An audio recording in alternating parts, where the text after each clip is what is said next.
देख रहे हैं अंबर टाइम। रतलाम विकास प्राधिकरण के नवनियुक्त अध्यक्ष अशोक पोरवाल ने पदभार संभालने के कुछ ही दिनों में शहर विकास को पंख लगाना शुरू कर दिए हैं। अध्यक्ष पोरवाल ने कुर्सी संभालने के बाद रतलाम नगर से दक्षिणी हिस्से में त्रिवेणी मेला ग्राउंड के समीप प्रस्तावित योजना क्रमांक 2 को अपने प्रयासों से शासन स्तर पर स्वीकृत करवा दिया है। विकास योजना के एमआर क्रमांक 2 से दोनों तरफ लगा हुआ क्षेत्र है, जिसमें 68.778 हेक्टेयर निजी भूमि है, जबकि शासकीय भूमि का रकबा 1.35 हेक्टेयर है।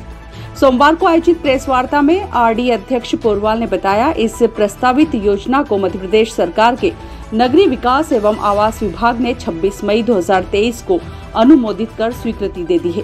नगर विकास की इस योजना की कुल लागत 84 करोड़ 16 लाख रुपए है।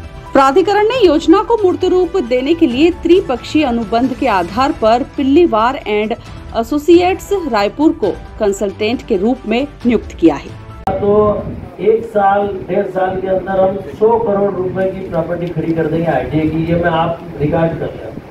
कई कॉलोनी आज की मूलभूत सुविधा उपयोग ही नहीं हो रहा है। वो शायद आपकी प्रतीक्षा में थी कि आप आ जाए तो उसका विकास हो जाए। मैं आपकी बात से सहमत हूँ। मैंने पहले ही कहा 10 साल पहले और एक अध्यक्ष होना और दूसरा चूंकि एक मतलब जब माननीय कलेक्टर होते हैं तो उनके पास काम बहुत होते हैं, ये आप भी समझते हो।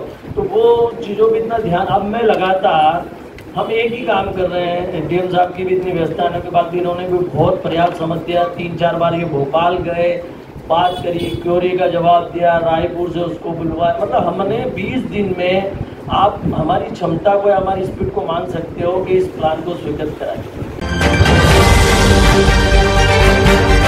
सनातन धर्मालुजनों की आस्था का जनसैलाब जब उमड़ा तो चिलचिलाती धूप भी शर्मा गई।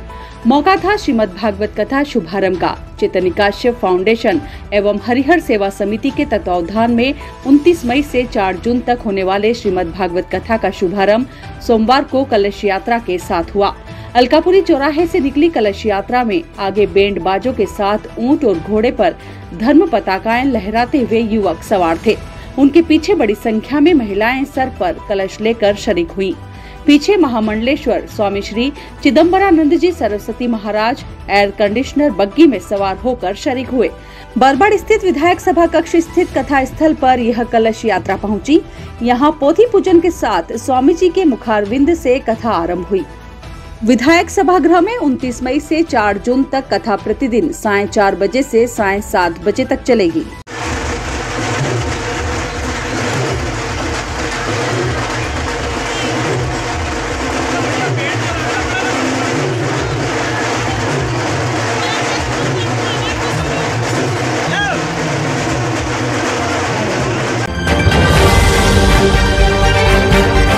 फुटपाथ पर व्यापार करने वालों पर तो संकट ही संकट मंडराते रहते हैं। स्टेडियम मार्केट स्थित चौपाटी पर शाम को चटपटे व्यंजनों की दुकानें लगती है, जो दुकानदार रात को अपने हाथ ठेलों को घर ले जाते हैं, अगले दिन फिर ले आते हैं। यह क्रम रोज ही चलता है।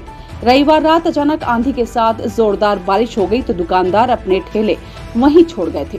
नगर निगम तो बस मौका देख कार्रवाई करने की ही जुगाड़ में लगा रहता है। सुबह होते ही निगम कर्मी उन हाथ ठेलों को जब्त करने पहुँच गए। कुछ ठेले उठा भी लिए। दोपहर को फिर उसी स्थान पर कार्रवाई करने पहुंचे तो दुकानदार भी पहुंच गए। इस मामले में दुकानदारों ने बताया, मैं यहाँ चाट की ठेला गाड़ी लगा रहा हूँ। करीबन मतलब 1987 से मेरी ठेला गाड़ी यहीं लग रही है। क्या जी आज क्या हुआ? नगर निगम आपकी दुकानें उठा के ले? आज ये हुआ, ये यहाँ पर रखने के लिए ना कर रहे हैं नगर निगम का। 8 महीने से मैं रूल्स इनके फॉलो कर रहा हूँ, लेकिन रात को काफ़ी तेज़ बारिश हुई, आंधी भी चली। उस वजह से मैं 12:30 बजे तक मैंने इंतज़ार करा कि बारिश रुकेंगे, उसके बाद में मैं ठेला गाड़ी ले जाके अपने अलग साइड में रख दूंगा, लेकिन नहीं ले जा पाया। 1:30 बजे तक बारिश चली। उसके बाद मैं घर ऐसे ही चला गया। उसके बाद मेरे जो हेल्पर है वो अपने अपने घर चले गए। सुबह मॉर्निंग में नहीं आ सका ठेला गाड़ी हटाने के लिए, क्योंकि अकेले से ठेला गाड़ी लाना ले जाना नहीं होता है। तो मैंने आज यहीं रहने दिया। मैंने बोला 2 घंटे बाद तो वापस दुकानदारी खोलनी है इस वजह से, लेकिन नगर निगम वाले कोई सुनवाई नहीं हुई और लेकर गए। क्या कहना है नगर निगम का और कितने परिवार यहाँ से पलते हैं? कितने परिवारों का रोजगार चलता है? करीब 40 से 45 ठेले हैं यहाँ पर। सबके फैमिली में करीबन 5 से 6 मेंबर है। कारीगर वगैरह उनके भी फैमिलियाँ चलती है यहाँ से। क्या, लेकिन अब समझ में नहीं आ रहा कि क्या करे क्या नहीं, सब भूखे मर जाएंगे। क्या कहना है नगर निगम का? नगर निगम का ये कहना है कि आप लाना ले जाना करो यहाँ पर मतलब जो सुंदरता दिखनी चाहिए, तो ठेला गाड़ियों की वजह से सुंदरता बननी नहीं बननी ऐसा नहीं है क्या। एक तरफ भी अपन अगर ठेला गाड़ियाँ रख दे पार्किंग के लिए, इनको अगर जोन चाहिए तो एक तरफ ठेला गाड़ियाँ रख दे, 10 ठेला गाड़ियाँ इधर, 10 ठेला गाड़ियाँ उस तरफ कोने में, तो उससे भी निवारण हो सकता है। लेकिन नगर निगम सुनने के लिए तैयार नहीं, ना महापौर साहब सुनने के लिए तैयार है। जनप्रतिनिधियों और नगर निगम अधिकारियों कमिश्नर से बात हुई, क्या कहना पड़ा उनका? उनसे तो बात नहीं हुई है, कमिश्नर साहब से बात नहीं हुई अभी तक, लेकिन महापौर जी से बात हुई। महापौर जी बिल्कुल अड़े हुए हैं कि नहीं, आपको ले जाना ही करना पड़ेगा। आज आपकी गाड़ियाँ चली गई, अब किस तरीके की समस्या है आपके सामने? यही कि आज का रोजगार तो चला गया, उसके बाद अब कल अगर मैं छुड़वाने जाता भी हूँ तो कल का भी दिन मेरा पूरा ये हो जाएगा। ये नगर निगम में कार्यकर्ता यही बोलेंगे कि ये लेकर आओ, वो लेकर आओ, वो लेकर आओ, तो कल का भी दिन मेरा ये हो जाएगा, वोट हो जाएगा। वरिष्ठ अधिकारियों का आदेश है। क्या कहना है वरिष्ठ अधिकारियों का? वरिष्ठ अधिकारी कहना है कि इनको कहा गया है कि शाम को 6 बजे बाद दुकानें लाना है और रात को घर ले जाना है दुकान इनको, तो भी दिन में यहीं खड़ी रखते हैं। पार्किंग की व्यवस्था में तकलीफ पड़ती है, लोगों को पीछे दुकानदारों को तकलीफ पड़ती है। सर इनका कहना है कि कल बारिश की वजह से ये ले जा नहीं पाए, पर रोड पे बहुत ज़्यादा पानी था, उस वजह से ठेला को धकेल के नहीं ले जा पाए। बारिश खाली इन्हीं के लिए आई क्या? उस तरफ भी गाड़ियाँ लगती है, उधर की गाड़ियाँ तो एक भी नहीं है, वो तो ले गए सब घर। इधर भी 4-5 दिन पहले भी 4-5 गाड़ियाँ खड़ी हुई थी, तो हमने उनको कहा कि जरा भैया यहाँ खड़ी मत करा करो, तो हम जब्त कर लेंगे। रोज़ की आदत है इनकी, 1-2-3 गाड़ियाँ रोज़ खड़ी थी। सभी दूर से गाड़ी हटाई जाएगी? अभी यहाँ का है चौपाटी का आदत, चौपाटी से हटाई जा रही है। कुल कितनी गाड़ियाँ जब्त की गई? अभी तक तो 5-6 गाड़ियाँ ले गए, बाकी और जो 6-7 गाड़ियाँ खड़ी हैं जब्त करेंगे। आपका नाम है? आपका नाम है? पवन सोलंकी, राजस्थान। जिले के प्रभारी मंत्री ओपीएस भदौरिया प्रवास के दौरान सोमवार दोपहर को पूर्व गृह मंत्री हेमंत कोठारी से मिलने उनके पैलेस रोड स्थित निवास पर पहुंचे। पूर्व मंत्री कोठारी ने प्रभारी मंत्री को जनहित के कामों में लेट लतीफी होने से आमजनों की परेशानी बताई। प्रभारी मंत्री ने कुछ समस्याओं का तत्काल निराकरण कर दिया। वहां मौजूद भाजपा खेल प्रकोष्ठ के प्रदेश सह संयोजक यतेंद्र भारद्वाज ने प्रभारी मंत्री से शिकायत करते हुए कहा, सीएसपी साहब को जब कोई शिकायत करते हैं तो वह समाधान तो नहीं करते, उल्टा फोन भी नहीं उठाते हैं। गत दिनों पूर्व सैलाना बस स्टैंड पर पार्किंग की समस्या उठाई गई थी, लेकिन सीएसपी साहब कहते हैं मेरा तो समय पूरा हो गया है, तो क्या कार्यकर्ताओं का काम नहीं होगा।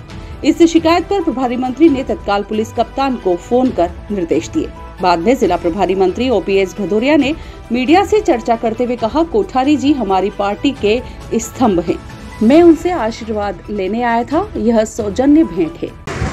आदरणीय हेमंत कोठारी जी हमारे पार्टी के वरिष्ठ नेता है, बल्कि एक महत्वपूर्ण स्तंभ है, तो मैं तो उनका आशीर्वाद लेने आया था और सौजन्य भेंट थी। बाकी जो जन समस्याएँ और स्थानीय समस्याएँ उन्होंने जो मुझे उनसे अवगत कराया तो उनका निराकरण करूँगा।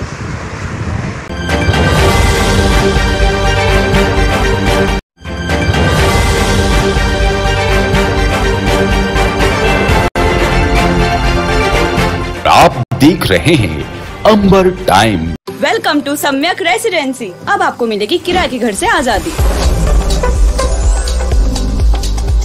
पूर्ण रूप से सुरक्षित कैंपस, साथ ही सीसीटीवी कैमरे की सुविधा, फ्री कवर्ड पार्किंग सभी के लिए। यहाँ मिलेंगे आपको 1 नहीं 2 नहीं 3 गार्डन्स, फिटनेस के लिए जिम फैसिलिटी, भक्ति भाव के लिए मंदिर, आधुनिक क्लब हाउस और काफी अट्रैक्टिव लॉबी। यहाँ मिलेगी हर ब्लॉक में लिफ्ट की सुविधा। अभी बुक करें अपना खुद का घर विशेष सुविधाओं के साथ। अपने फ्लैट और लोन सेवाओं के लिए कॉर्पोरेट फाइनेंशियल सर्विसेज के श्री जोसेफ फर्नांडिस से संपर्क करें। कॉन्टैक्ट नंबर 07412356268, 6263791851 एवं विकी पिपाड़ा मोबाइल नंबर 9009002575। हमारा पता 21 कोठारी मार्केट 2 बत्ती रतलाम।